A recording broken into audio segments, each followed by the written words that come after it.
ಸ್ನೇಹಿತರೆ, ರಾಜ್ಯ ರಾಜಕಾರಣದಲ್ಲಿ ಈಗ ಎಲ್ಲರ ಕಣ್ಣು ಉಪಚುನಾವಣೆಯ ಫಲಿತಾಂಶದ ಮೇಲೆ ನೆಟ್ಟಿದೆ. ಬಾಗಲಕೋಟೆ ಮತ್ತು ದಾವಣಗೆರೆ ದಕ್ಷಿಣ ವಿಧಾನಸಭಾ ಕ್ಷೇತ್ರಗಳ ಉಪಚುನಾವಣೆಯ ನಂತರ ರಾಜ್ಯದ ಆಡಳಿತಾರೂಢ ಕಾಂಗ್ರೆಸ್ ಪಾಳೆಯದಲ್ಲಿ ಒಂದು ರೀತಿಯ ನಿಗೂಢ ಮೌನ ಮತ್ತು ಆತಂಕ ಮನೆ ಮಾಡಿದೆಯೇ ಎನ್ನುವ ಚರ್ಚೆ ಶುರುವಾಗಿದೆ. ಯಾಕೆ ಈ ಆತಂಕ? ಫಲಿತಾಂಶದ ಮುನ್ಸೂಚನೆ ಯಾವ ರೀತಿ ಇದೆ? ಬನ್ನಿ ವಿವರವಾಗಿ ನೋಡೋಣ. ಪ್ರತಿಷ್ಠೆಯ ಕಣವಾದ ಬಾಗಲಕೋಟೆ ಮತ್ತು ದಾವಣಗೆರೆ. ಹೌದು, ಬಾಗಲಕೋಟೆಯಲ್ಲಿ HY ಮೇಟಿ ಮತ್ತು ದಾವಣಗೆರೆಯಲ್ಲಿ ಶಾಮನೂರು ಶಿವಶಂಕರಪ್ಪ ಅವರ ನಿಧನದಿಂದ ತೆರವಾಗಿದ್ದ ಈ ಎರಡೂ ಕ್ಷೇತ್ರಗಳು ಕಾಂಗ್ರೆಸ್ಗೆ ಅತ್ಯಂತ ಪ್ರಮುಖವಾಗಿದ್ದವು. ದಾವಣಗೆರೆ ದಕ್ಷಿಣದಲ್ಲಿ ಶಾಮನೂರು ಅವರ ಮೊಮ್ಮಗ ಸಮರ್ಥ ಅವರನ್ನ ಕಣಕ್ಕಿಳಿಸಲಾಗಿದ್ದರೆ, ಬಾಗಲಕೋಟೆಯಲ್ಲಿ ಮೇಟಿ ಅವರ ಪುತ್ರ ಉಮೇಶ್ ಮೇಟಿ ಕಣದಲ್ಲಿದ್ದಾರೆ. ಈ ಎರಡೂ ಕ್ಷೇತ್ರಗಳನ್ನು ಉಳಿಸಿಕೊಳ್ಳುವುದು ಮುಖ್ಯಮಂತ್ರಿ ಸಿದ್ದರಾಮಯ್ಯ ಮತ್ತು DK ಶಿವಕುಮಾರ್ ಅವರಿಗೆ ಪ್ರತಿಷ್ಠೆಯ ವಿಷಯವಾಗಿದೆ.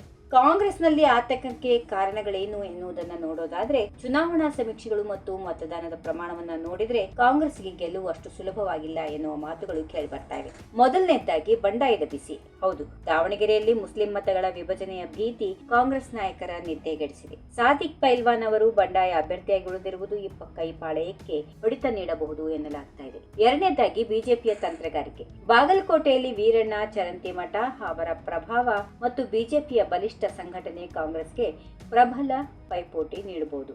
ಸರ್ಕಾರದ ಗ್ಯಾರಂಟಿಗಳಿಗೆ ಅಗ್ನಿ ಪರೀಕ್ಷೆ ಈಗ. ಈ ಉಪಚುನಾವಣೆಯ ಫಲಿತಾಂಶ ಕೇವಲ 2 ಕ್ಷೇತ್ರಗಳ ಗೆಲ್ಲುವಲ್ಲ, ಬದಲಾಗಿ ರಾಜ್ಯ ಸರ್ಕಾರದ ಪಂಚ ಗ್ಯಾರಂಟಿ ಯೋಜನೆಗಳಿಗೆ ಜನರ ಪ್ರತಿಕ್ರಿಯೆ ಹೇಗಿದೆ ಎಂಬುದಕ್ಕೆ ದಿಕ್ಸೂಚಿಯಾಗಲಿದೆ.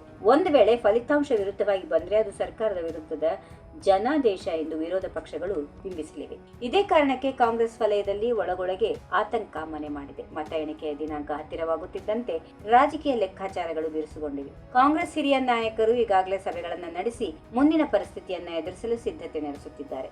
ಬಾಗಲಕೋಟೆ ಮತ್ತು ದಾವಣಗೆರೆಯ ಮತದಾರ ಪ್ರಭು ಯಾರ ಕೈ ಹಿಡಿಯಲಿದ್ದಾನೆ ಎಂಬುದು ಸದ್ಯದಲ್ಲಿ ತಿಳಿಯಲಿದೆ. ಇನ್ನು ನಿಮ್ಮ ಪ್ರಕಾರ ಈ ಬಾರಿಯ ಉಪಚುನಾವಣೆಯಲ್ಲಿ ಗೆಲುವು ಯಾರದ್ದು?